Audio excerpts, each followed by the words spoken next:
조갑제TV 시청자 여러분 안녕하십니까. 2024년 4월 17일 오후 6시입니다. 요사이 윤석열 대통령과 국민의힘 비판에 앞장서고 있는 매체들이 조선일보, 중앙일보, 동아일보, 문화일보와 같은 이른바 보수 언론입니다.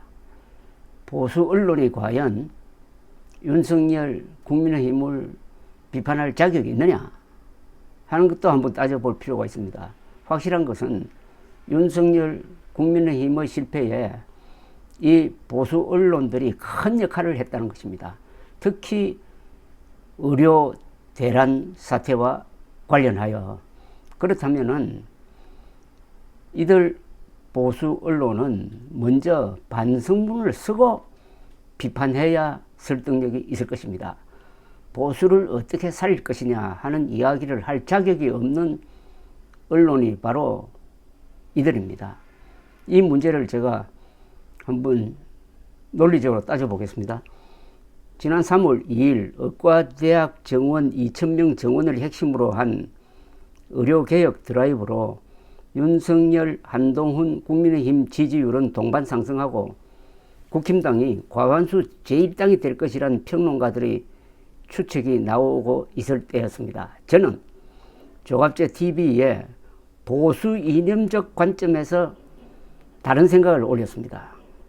사회주의적 의료 논리에 현혹된 윤석열 대통령의 총선용 정책은 곧 함정에 빠질 것이다. 전공의들의 이탈에 수사로 대응하는 것은 오히려 그들을 자극해가지고 의료 대란으로 이어질 것이다.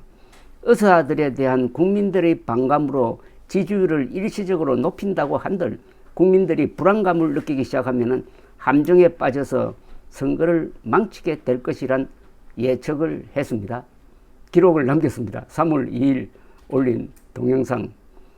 그 일주일 뒤부터 국민 여론은 윤석열 대통령의 무능한 대응을 비판하는 쪽으로 급변했고 저는 국힘당 참패를 공언하기 시작했습니다. 그러다가 총선 10일 전인 지난 3월 31일에는 민주당 최다 170석, 국민의힘 최다 110석을 예상하는 동영상을 올렸습니다. 실제는 민주당 175석, 국힘당 108석이었습니다. 제가 정확한 예측을 할 수 있었던 이유는 저는 분석의 틀을 갖고 있었기 때문입니다. 그것은 반공자유민주주의 이념입니다. 윤석열의 이른바 의료개혁 이념과 이를 방치한 국힘당과 박수부대였던 보수 언론의 행태는 반공자유민주주의를 핵심으로 하는 보수적 가치를 배신하는 것이었습니다. 이념이 잘못되니까 전략도 엉터리가 되었습니다. 즉 보수 정권이 보수의 핵심인 의사 집단을 공격하니까 가족, 친지 합쳐서 약 100만 표를 가지고 있다는 이들이 반발했습니다. 그들은 국힘당에 등을 돌리고 민주당, 개혁신당, 심지어 조국혁신당으로 이탈해가지고 수도권 경합지역에서 1 내지 2%포인트 차로 국힘당 후보가 떨어지는데 결정적 역할을 했습니다.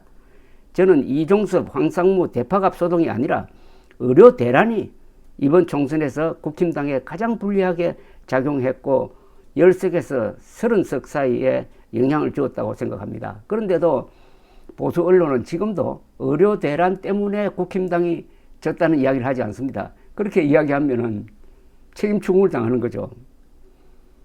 윤석열 대통령은 어제 국무회의 모두 발언에서 자칭 의료개혁을 계속 밀고 나가겠다고 선언을 했습니다. 이 발언에 대한 언론의 비판이 거의 없었습니다. 언론이 의료 대란의 공범자이기 때문입니다. 의료 대란 때문에 국힘당이 졌다고 하면은 사람들은 너도 책임 있어 라고 할 것이기 때문입니다. 윤석열발 의료 대란에 대하여 지속적으로 비판적 입장을 견지했던 언론은 최보식의 언론과 조갑제TV 정도일 겁니다. 윤석열 대통령의 단순 무식한 2,000명 정원, 동아일보 송평진 논설위원 표현입니다.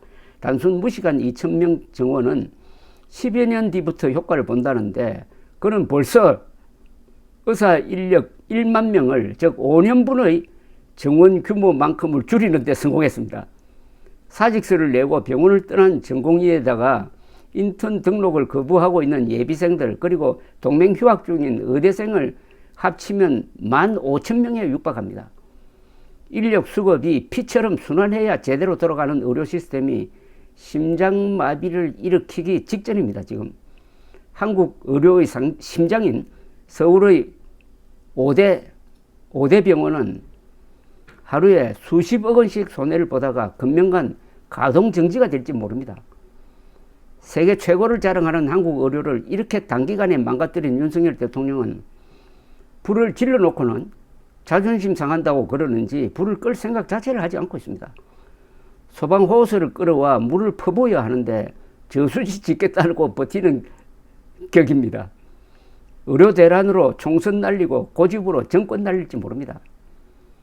마키아벨리는 군주가 피해야 할 일은 경멸을 받고 원한을 사는 것이라고 했고, 김성한 작가는 소설 7년 전쟁에서 무능한 통치자는 만참으로도 만번 된다는 뜻입니다. 만참으로도 부족한 역사에 대한 범죄자라고 했습니다.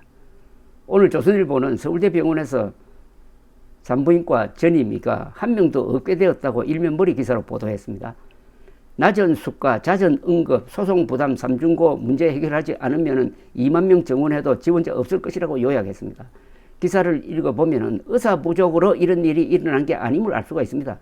그런데 윤석열 대통령은 이 3중고 해결 대신에 2,000명 정원이라는 호기를 부렸고, 조선일보는 최근까지도 응원을 보냈으며 지금은 대통령도 의사도 문제라는 양비론입니다.